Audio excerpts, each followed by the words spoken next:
When will this cycle end? That's a big question on everyone's mind, and that's what we will address today. Welcome to another Bitcoin Intelligence video. We are reviewing report 22 today. My name is Sina. Today is Monday, July 28th, and let's get into it. So we have our 20-second report ready to be emailed to our subscribers, and I'm recording this video to be added there. The report is titled, When Will the Cycle End? We discuss, as always, a combination of economic and on-chain data. So we will first discuss some cycle navigation models and where we are in the cycle and how likely it is that this cycle might end soon, or essentially when will it end. Then we look at on-chain data, and we look at selling behavior of short-term holders and long-term holders, ETF accumulations, and some of the price bands where heavy accumulation is happening and where potential support zones and air gaps exist.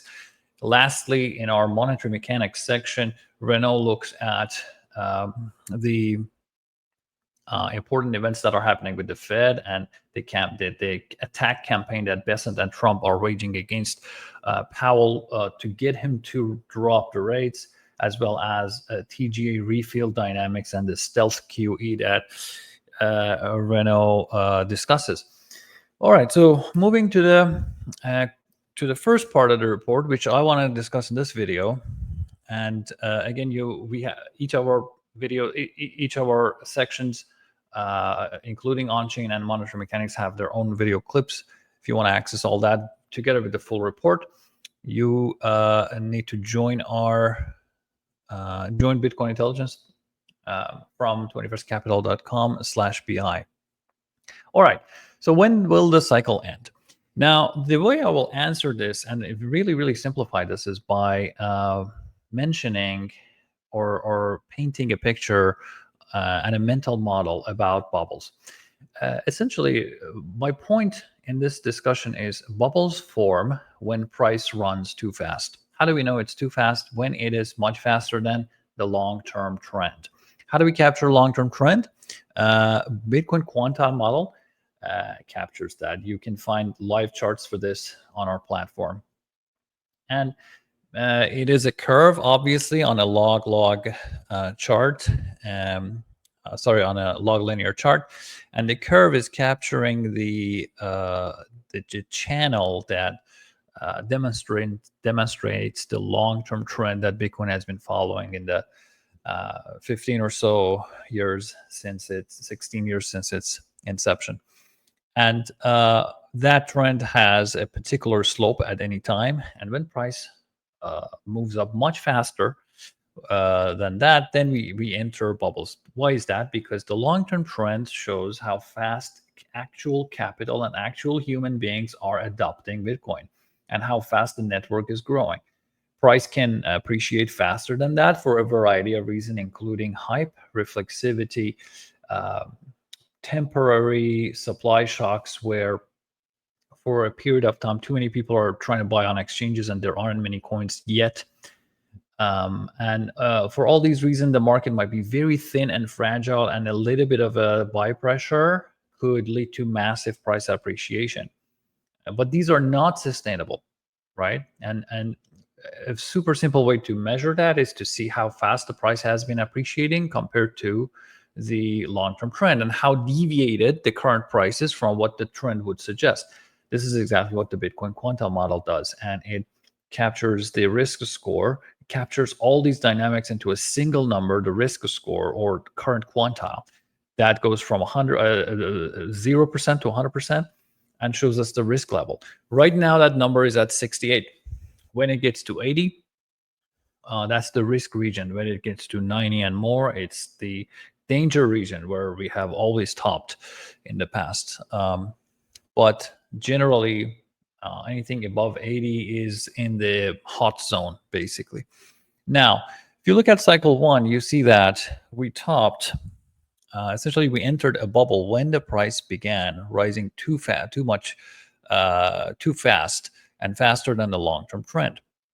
In the second cycle, same thing happened. This yellow region, for example, is a good gauge of the long-term trend slope, but the price initially moved much faster than that, then crashed, then moved faster, then crashed, then spent the bear market exactly following the long-term trend, except in the lower level, but their slope is the same.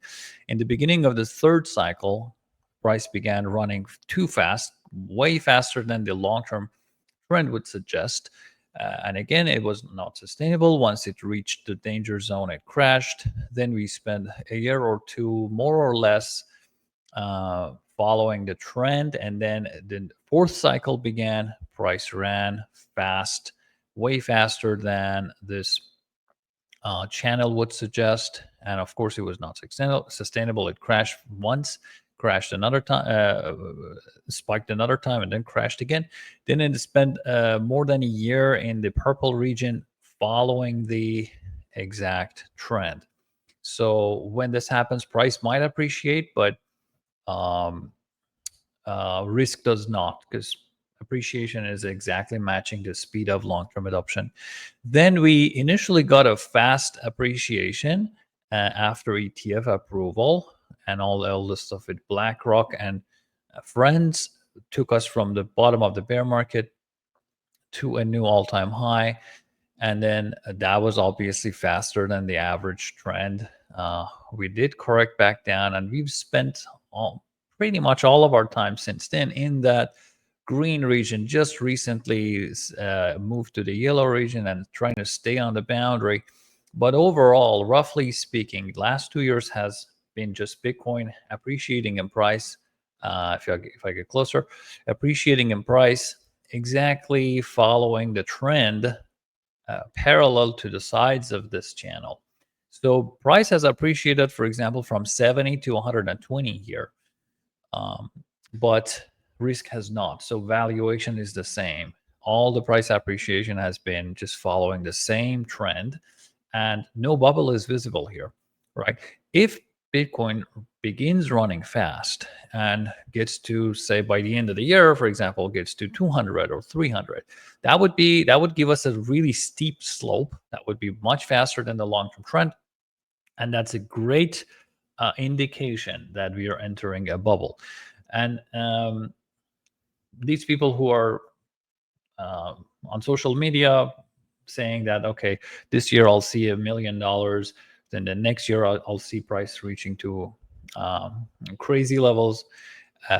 These people are asking for something that they won't actually like, because if in a very short period of time Bitcoin jumps to $1 million, okay, everybody would love that, all the excitement and everything will happen, but I guarantee none of you will be able to time that top. And essentially, what will happen is you lose the opportunity to accumulate at low values, and Bitcoin will go to crazy numbers, and people will FOMO in very late, and then price crashes. So you actually end up being in the red. And this wouldn't be something that anyone likes. We actually want methodical, slow, fundamentally driven growth a lot more. But psychologically, a lot of people love to see massive candles. But candles that are not sustainable are actually not a great thing, especially if you are a long-term holder. And primarily, the function of promising nonsensical price values is to hype it up, gain attention, gain some more media time, and inevitably hurt everyone else, and especially the retail investors. But that being said, this is going to be very helpful in gauging the risk in the market. So you can see if price really appreciates from here, you can exactly at any point in time, you can exactly tell how much the risk has increased and what's this risk score. And again, for example, if by the end of the year we get to 200K, that would be our 90th quintile, meaning the risk has risen to 90%. That would be pretty risky. But so far, it seems like this cycle we are going much slower. So we essentially following the long-term pattern, and price goes up, risk does not. All right, so that's a wonderful thing. The rest of the report quickly touches upon a metric that we can extract from all this. Essentially, if we get all these quantile values for every day during Bitcoin's lifetime, we can extract a metric like this that again goes from 0 to 100%, and then that would perfectly match the tops and bottoms. And right now, it's a little bit warmish, and again, once it gets hot, we will be surely highlighting that for you. The next part talks about how we absorbed the $9 billion sell pressure last week, and the market showed extreme resilience, quickly bounced back, and then some.